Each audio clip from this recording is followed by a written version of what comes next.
Get your tickets now for the 23rd annual edition of the OUTshine LGBTQ Plus Film Festival, happening April 23rd to May 2nd. Don't miss our incredible grand opening drive-in event, followed by 10 days of non-stop films from here and all around the world that you can watch at home.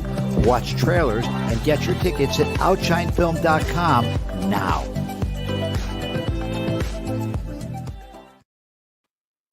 Hello, everyone. This is Victor Jimenez, your Executive Director for the OUTshine LGBTQ Plus Film Festival. We're presented by Miami-Dade County and Gilead, and this is our 23rd annual Miami edition. We are also here due to the support of our great membership base and especially our producer circle members, so we give them a thank you. If you're not a member, we ask you to consider becoming a member. It's with your support that we come back year after year. And then welcome to everybody watching this. This is the virtual Q&A for WOJNAROWICZ. Beep you, beep beep. That's all I'm going to say about the whole title. From now on, I'll call it WOJNAROWICZ. Anyway, let's bring in the director, Chris McKim. Chris, how are you doing? I'm great. Thanks for having me. How are you? No, doing well, doing well. You know, our shortened down mission usually when I say it is to inspire, entertain, and educate. And I usually look at the documentaries as the educate portion of it. And this year we seem to have had a lot of like documentaries about specific people. And just to our audience, to me, this is a very important thing. In other words, there was in times past, there was a concerted effort to kind of erase the LGBT from history, and then we have to infer who was that person. And now in our current days, we're actually able to document our own history. And that's why these documentaries are so important, so that we know whose shoulders we kind of stand on. And I always love these documentaries when I'm introduced to someone that I don't know, I should know. So with that, you know, Chris, tell us, you know, why you created this documentary. What was it about David's story that you found compelling and why you want to share it with everybody? Well, you know, the project sort of started in the summer of 2017. And of course, by that point, we had the 2016 election and we were well within the Trump administration, and I was really looking for something that kind of made me feel better about the world, or felt like I was doing something about everything that was happening. And, you know, I was kind of aware of David's work, but it wasn't about that time in July 2017, I really started looking deeper, and I realized that there was all this incredible story behind his life, and so much of the work seemed to speak to exactly what was happening around us at the time. And so that was the main impetus. And then as I got deeper and you know, realized there was this incredible archive that David left behind, and we'd be able to tell so much of the story from his point of view. I just got more inspired, and I think more, you know, that World of Wonder came on board at that point, and Randy Barbado and Fenton Bailey. And, you know, I think we all just saw an opportunity to both sort of bring David to a new generation, but also to do something that, you know, as David would say, would kind of be part of the resistance, I think. And that's a good term, part of the resistance, because, you know, he was definitely, I guess, what's the word, like an iconoclast. He had the way he kind of wanted to live, and he was stubborn about it. So, you know, in terms of the creation process, like you mentioned, and we saw in the documentary, he had a great treasure trove of just like his own words, his own recordings. Like, how much stuff was actually there? I mean, usually with documentaries, it's really the editing process that you create the film, and you take all the stuff that you have and you tell your story. Like, how much stuff was there? Well, you know, from the audio alone, his archive had about 200 audio cassettes. So that was a mix of the tape journals, answering machine tapes, conversations he would record with friends, street sounds. There was a message, like a mixtape he would send to friends when he was living in Paris. So there was all of that, over 500 contact sheets. So that was almost 10,000 images just from his negatives. And of course, sketchbooks and journals, and of course, the really sort of vast body of work. So there was quite a bit to work with. And it really all started with the audio, and listening to David and sort of hearing what his journey was as he laid it out, figuring it out for himself in those sort of personal recordings. And what struck me about his voice is that he just had just a very powerful voice. It's just very deep, and it was a voice that caught my attention. And when we show the trailer later on, it starts off with his voice, so it'll catch everyone else's attention. The one of the interesting things about your documentary, it was at the end when you're at the Whitney with his boyfriend and his sister, boyfriend's sister. My thought there was like, what would David have actually thought of that experience? Like here's the art establishment, for lack of, but like from words that he said earlier, he didn't necessarily didn't like the art establishment, determining, being the gatekeepers, and now his work is now at an art establishment location. Like, how do you think he would have felt about the retrospective at the Whitney? Just based on all the stuff that you went through and the interviews that you did, and what you think about him. Yeah, I'm always hesitant to try to figure out what David might think about something. I think there's this idea that David was an iconoclast, and I think was anti-establishment and didn't like rich people, and certainly didn't like gatekeepers to art. At the same time, he understood what the art world was and saw a value to it. At the time of Peter Hujar's death, I mean, Peter wasn't known very much for his work, as they talk about in the film, and Fran Lebowitz talks about in the film. But David really made it part of his mission to try to get Peter into, I will get which museum it is wrong, because they all sound the same to me. But into the major art museum, and I think it was Metropolitan Art Museum in New York. And so I mean, I think he understood the value of that, and that is part of the thing. It's like, for so long, the art world and what art and who art has been made for are rich white people. At the same time, it's I think the only way to break that down is to bring in other voices, whether it's, I think it's amazing that David's work ends up in the Whitney. Now, does that acknowledgement make the work better? Absolutely not. But it's great that they are taking the opportunity to acknowledge it. And I think that is still important, even if, as an institution and all of that, there are still political problems. And I tend to agree with your point, because there is something, let's face it, when something's in a museum, it kind of it kind of makes it known to a broader audience that would not have discovered it. Like it would, quite frankly, people that frequent the Whitney or tourists visiting it, they see that exhibit, they'll look him up and they'll discover his work, and they'll either like it or they won't, and kind of go from there. So out of curiosity, I think this was one of the things that kind of, when he made that installation, and I forgot the Minutions? Huh? The Minutions? Yes. Like, yes. What happened after the installation was done? And obviously the wife had to freak out with the bugs and all that. Like, I guess, how long did it stay up before they they moved it on? Or what was the final story with that installation? Well, I mean, they probably fumigated, I think. I think it was there for a set amount of time. And I believe it was like one of multiple pieces. I think it was something that they had going on. So it was not necessarily meant to live in their basement forever. So I think it had its life. I think David had his fun and also got paid for it, thankfully. They moved on, but they didn't ask for another installation. I would, I think they might have to hold their nose for that one. One of the things that really caught my attention about David was actually, and you kind of said something with it, with the value of the art.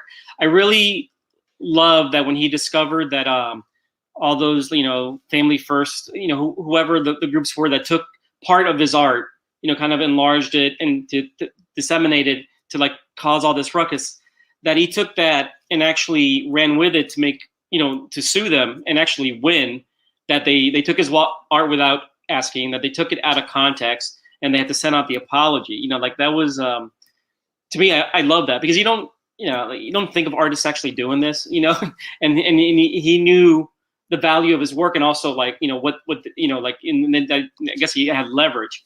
Was there, in like when you research, like I guess did other artists kind of like try to do the same thing after he did it? Like, do you know? You know, I'm just kind of curious because I'm sure he wasn't the only artist that those groups actually did that, and did other people actually try the same thing?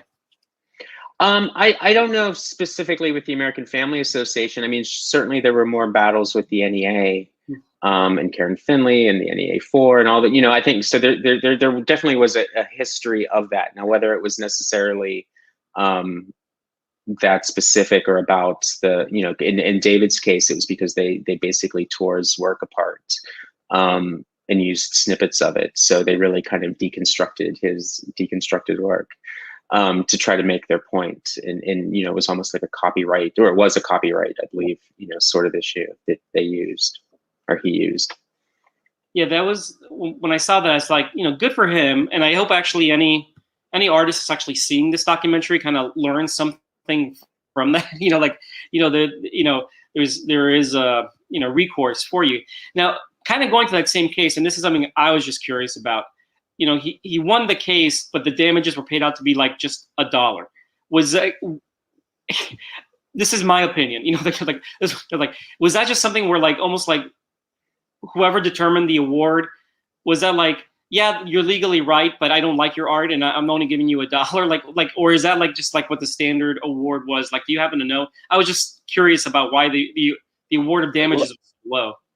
Yeah, I mean, whatever calculus goes into damage it, you know, I couldn't say for sure. I mean, I don't know that it was necessarily, though it very well could have been, you know, like this, you know, I'm sure the judge sort of questioned what the value of the art may have been, because I think that's what it kind of came down to. Yeah, and all that.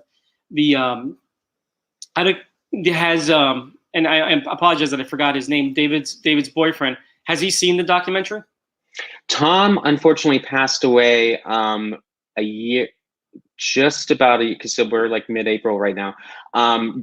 Just over a year ago, he passed away. Oh no, I'm sorry, 2 years ago now. 2020 is a blur. Yeah. But in April 2019 is when I did most of the interviews. I had done Tom's quite a while before then, but I was back in New York, and that's when I did Fran and Nan and all these people. And at that time, while I was back in town is when Tom passed.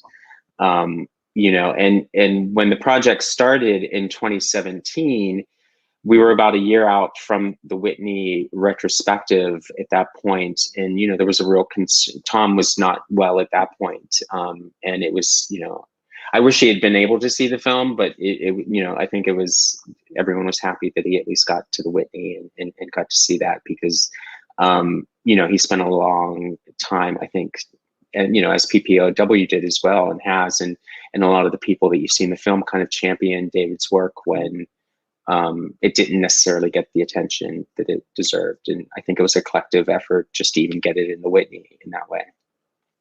Yeah, and then because when I finally saw current day Tom, I was like, I was very curious. I was like you, I was happy he made it to the Whitney so he could see the whole result of David's work being shown and put out there. I mean, it's always been out there, but like concentrated so new people can discover it, and the whole thing. What is so far with the film? How's it been doing in terms of like with other film festivals and the response it's been getting from the audience? I mean, it's been getting a good response. I mean, I've been really overwhelmed by how, and you know, very moved and excited by how people have responded to David, because he's, you know, if people do know about him, you know, unless they know a lot about him, and of course there's a great biography by Cindy Carr that's out there, so there are resources to know about him, but he's typically sort of like branded this angry young man and this like rage-filled person, and I feel like what I've gotten from people is that they are feeling a connection to him, which I think means a lot to me. Yeah, and kind of going to that point about the angry young men, though it was at the end of his life and he was kind of going to dementia state, you know, that the comment was that he actually became almost, you know, like like I forgot the word, but and you can correct me if I'm wrong, but like almost like a nice silly little kid, or his demeanor was not the angry young man. It was actually probably, you know, what he would have been if it wasn't for, you know, his father growing up, you know, like just a more happy-go-lucky experience, and that's something that caught my attention, you know, with the film, you know, like how he was when, you know, at the very end. I think the quote was like, you know, dementia, you know, when you get to like certain points of dementia, it exposes who you really are at the core. If you're a nasty person, you're going to be nasty, and if you're a kind-hearted person, you're going to be kind-hearted. And then David was, I forgot the exact word, but he was, you know, like he was nice and jovial, I guess is a better you know, term, and that caught my attention. Other thing that caught my attention was the photos he took of Peter. You know, they're very, you know, I wasn't surprised he asked for the 30 minutes, you know, after he passed and all that, but they were just very affecting, and I'm sure to the audience at the time it was very affecting, because, you know, this was like a, you know, the face of AIDS and death, and it was just a very intimate thing, especially I forgot what the comment was, but especially the feet, you know, it just caught my attention. You know, with the photos he did of the feet. Was that something, you know, when you saw that artwork also, did it affect you in in a similar way, or, you know, like what were your thoughts of that?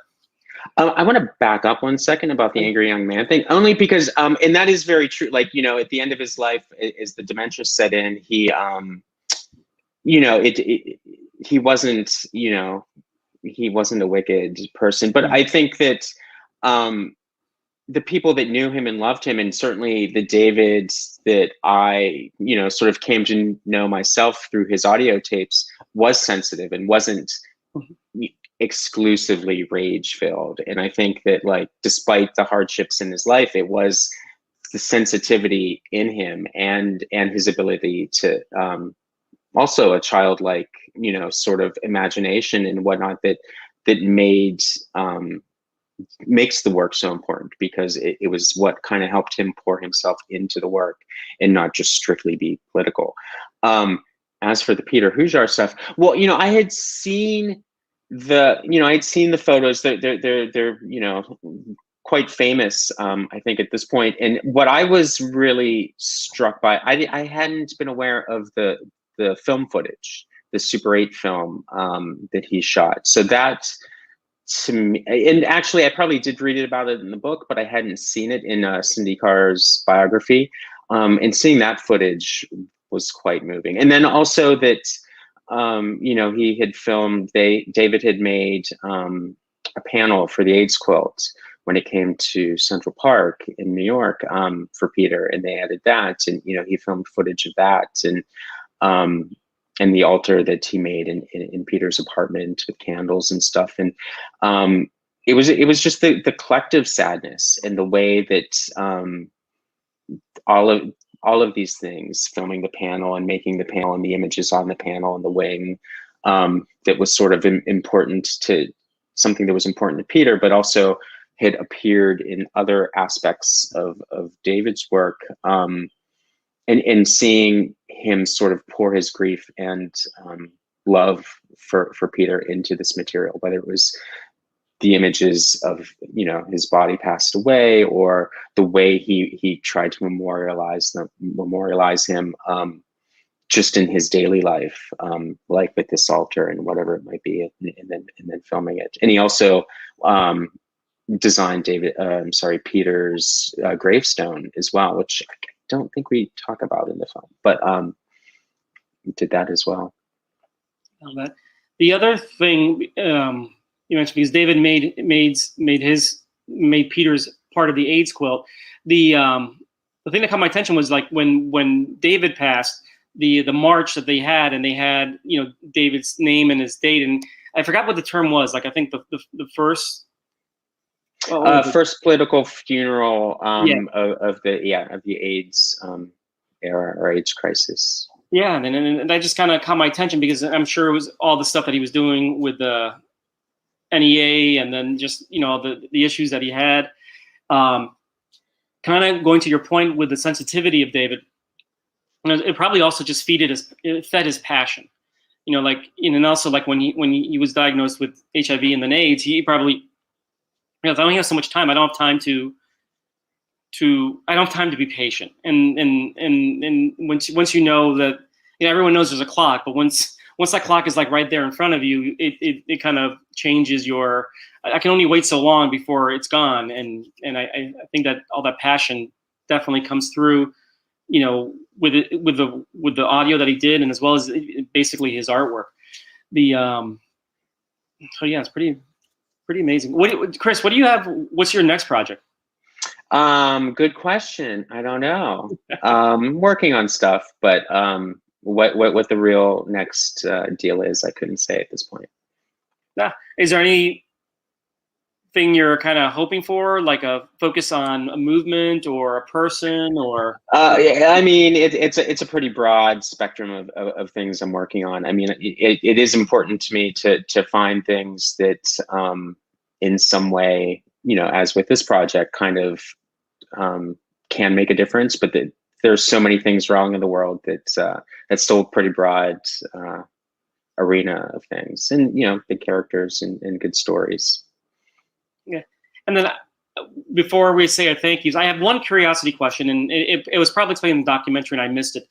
The photo that was taken of him, where he's covered up in the dirt in the desert, is that actually considered the artwork of the photographer who took it, or is it actually, since David came up with the idea, is that considered like one of his pieces?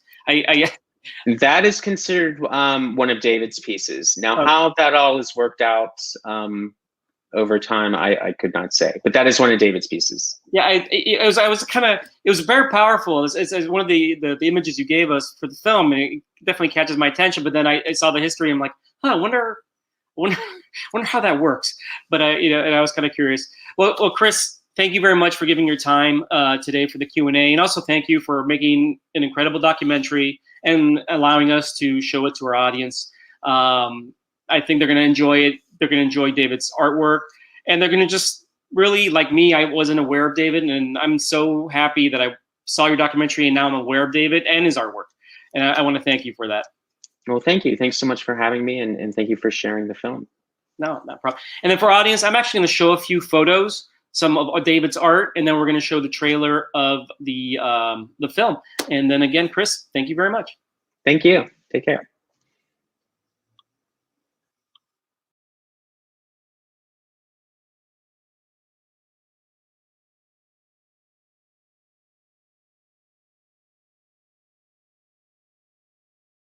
Last night I was standing around here looking at my photographs. They're my life, and I don't know it to anybody to distort that just for their comfort.